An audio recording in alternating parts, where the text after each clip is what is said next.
Inner peace does not arise from conformity, but from the courage to live a life aligned with who we are, not with who others expect us to be. One of the most terrifying and at the same time liberating moments in life is when it finally hits you. You're living a story you didn't write. We're being guided by inherited roles, invisible expectations, and paths that seemed like the right ones. But deep down, something whispers, or sometimes screams for authenticity. From a young age, we learn that some behaviors earn praise, while others push love away. Being accepted became the goal.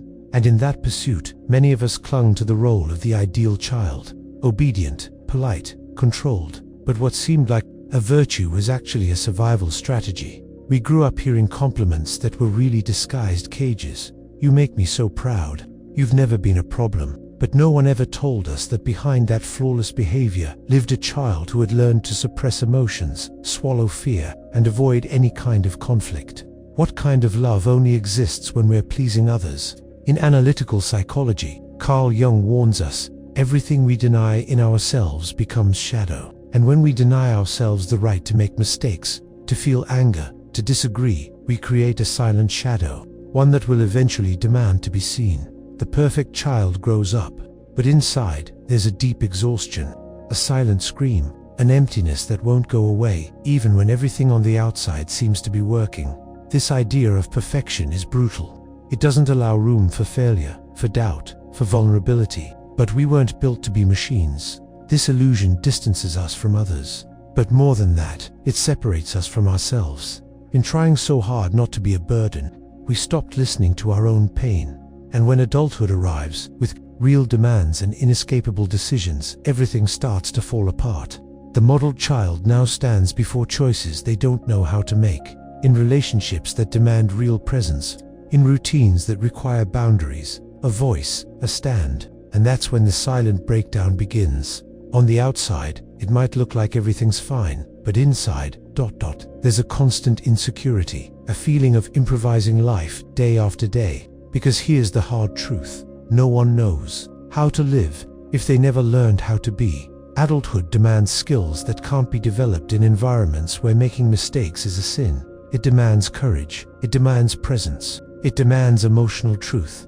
And those who grew up with the mindset of don't cause problems usually never had space to develop these strengths. These individuals often don't know how to handle criticism, failure, or change. Every mistake feels like a disaster. Every decision becomes an existential crisis. They feel like overgrown kids wearing adult clothes that don't quite fit. As Jung once said, until you make the unconscious conscious, it will direct your life and you will call it fate. And the fate of those who never caused trouble is often filled with deep inner conflicts. Relationships rooted in emotional dependence. Careers chosen to please others, not to fulfill a calling. Anxiety at the slightest disagreement. A whole life spent maintaining an image while carrying a massive emptiness inside. And that emptiness, when it starts to scream, it doesn't make a scene. It shows up quietly, in the form of subtle but devastating symptoms. Struggling to truly connect. Fragile self-esteem that shakes with the smallest breeze. Fear of making even simple decisions. Chronic exhaustion. That constant feeling of being behind. Like you owe something to the world. This adult isn't lost because they're not smart. They're lost because they never felt internally allowed. Never gave themselves permission to be spontaneous. To make mistakes. To want something different from what they were taught. But here's the turning point. It is possible to relearn how to live, even as an adult.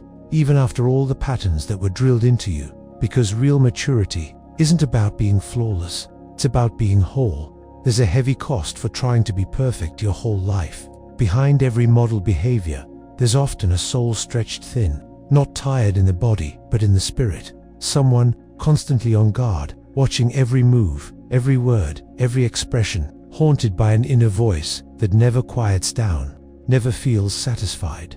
How many nights have you lost replaying conversations, scared you might have bothered someone even, though you did nothing wrong? That fear of making mistakes, of letting people down, of being seen as imperfect, it didn't just appear out of nowhere.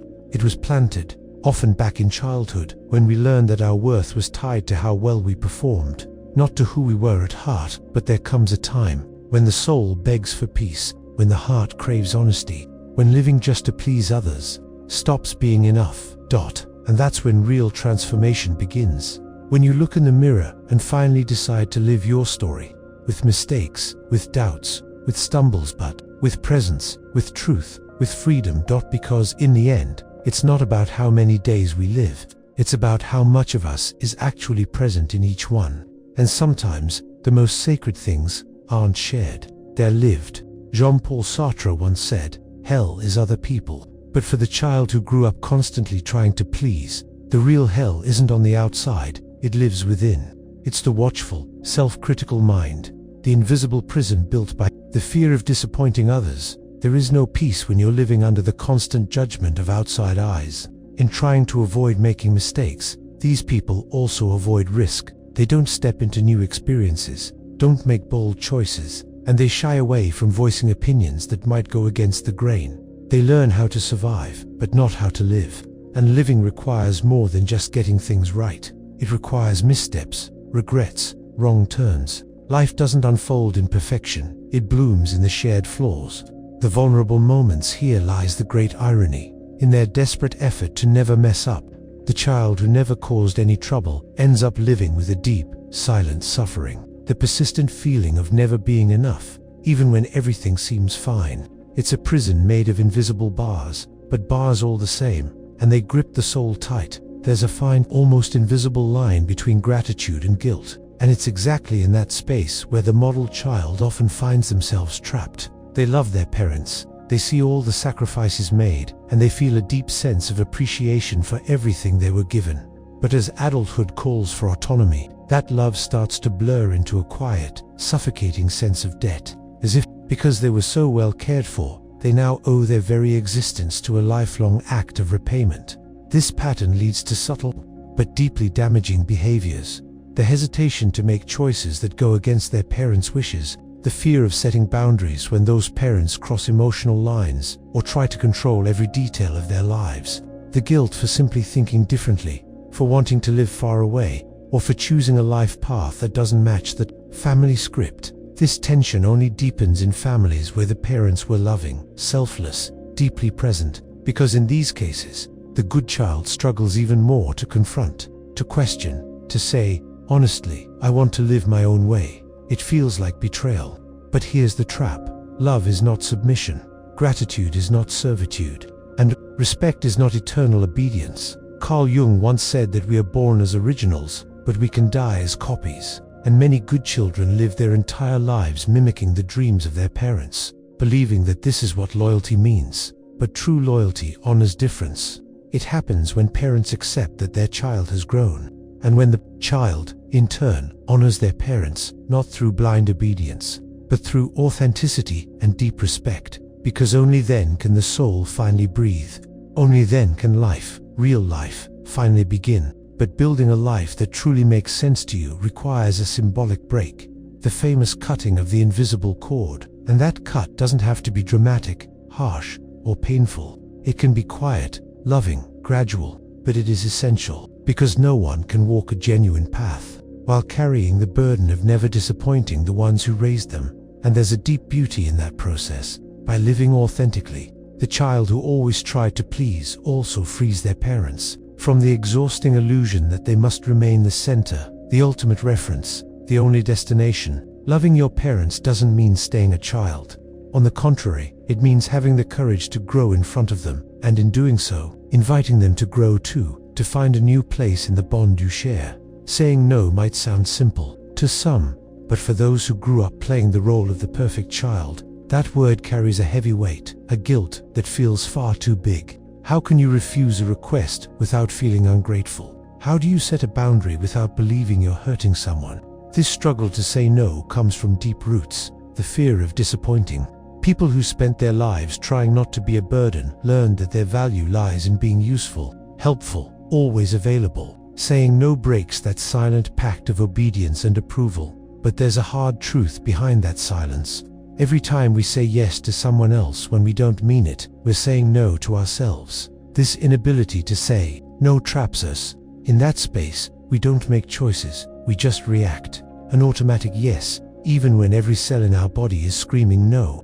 And over time, that makes us sick. Not learning how to say no means living on autopilot, stuck in the habit of pleasing. It's accepting invitations we don't want, holding on to relationships that drain us, taking on commitments we don't have the emotional space for. It's becoming an expert at postponing your own life just to keep everyone else at ease. But what's the cost of that? A life marked by silent resentment, a chronic fatigue of the soul, existential crises in disguise, anxiety, insomnia, irritability, the constant feeling of living for everyone else and never for yourself. Learning to say no is, in truth, an act of emotional maturity. It's realizing that choosing to respect yourself doesn't mean you're betraying anyone. It's accepting that real love doesn't demand submission, it demands authenticity. Of course, saying no is hard for those who were trained to always say yes. It's like learning a whole new language, but it's a language worth mastering, because every no spoken with awareness opens the door for a real yes, a yes that comes from truth.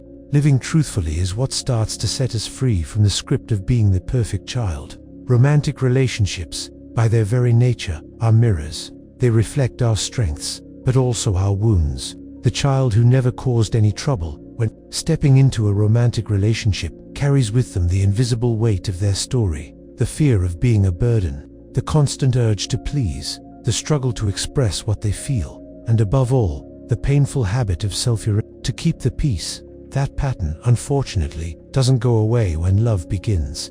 On the contrary, it intensifies. For someone who learned that love is earned through obedience, giving in becomes a rule. Questioning feels like a threat, and setting boundaries becomes nearly impossible. This posture creates fragile bonds, relationships that may last, but are marked by the other's dominance over the emotional space, while the perfect child keeps adapting, molding themselves, and staying silent. It's not uncommon for these people to end up attracting, controlling, emotionally needy, or highly demanding partners. After all, those who've mastered the art of pleasing often fall into emotionally dependent dynamics, as if they're silently saying, "Love me, I won't cause you any trouble, I promise." But real love doesn't grow in places where there's fear of simply existing. It needs friction, contrast, room for difference, and the good child often doesn't know how to handle that.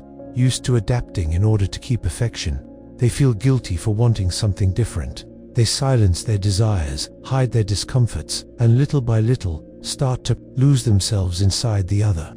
Clarissa Pinkola Estes reminds us, to love does not mean to vanish into the other, but to reveal oneself with courage. But how do you reveal yourself when everything you've ever learned was not to bother anyone? When your very presence is constantly measured by how comfortable it makes someone else feel? These sons and daughters, in their relationships, often don't know how to ask, don't know how to receive, and feel shame about their own needs.